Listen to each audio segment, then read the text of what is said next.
As these waves move through the earth, they would all of a sudden hit these points in the earth where the waves would just speed up and bounce in different directions, like they were going through something with a lot less depth than the rest of the inside of the earth.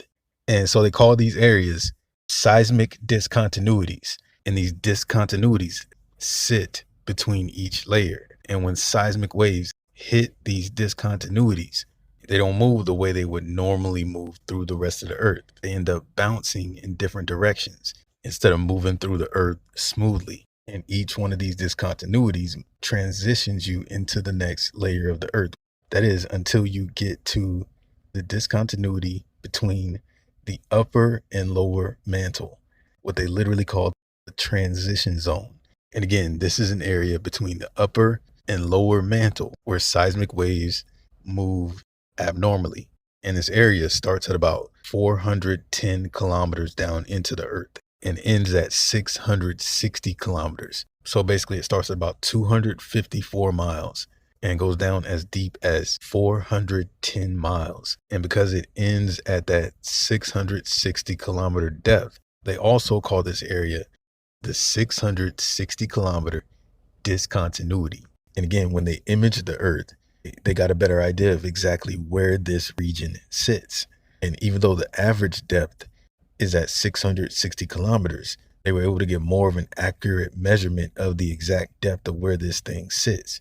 And when they measured it, it showed that the depths dropped between 632 to 666 kilometers, which means that this thing is actually dropping down 413 miles or 666 kilometers. And so because of that, many times they will refer to this thing as the 666 kilometer discontinuity when talking about it on a technical level, because technically this is where this region sits at this 666 kilometer depth. Now, if you remember in the movie Journey to the Center of the Earth, it came out in 1959. And the whole reason that they decided to go down and explore, because they had found a rock that came up from deep within the earth. And it had that inscription engraved into it from the explorer that had already been there. 3 straight lines carved into the rock in a succession, one line after the next. Well, if you look into the Hebrew alphabet, you're going to see this same line. And in Hebrew, they call this a vav. It is the 6th letter in the Hebrew alphabet. And so because of that, it has a numeric value of 6. It is literally the representation of the number 6 in gematria. So when you write out 3 of these lines, you get 666. And in the movie, these 3 lines are used almost like a beacon to guide them toward the quote unquote center of the earth. Because all throughout the movie, as they move deeper into the earth, they keep coming across these 3 lines, letting them know that they're on the right path.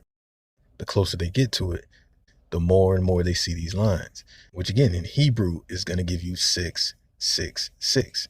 And then we got the transition zone dropping down to 666 kilometers.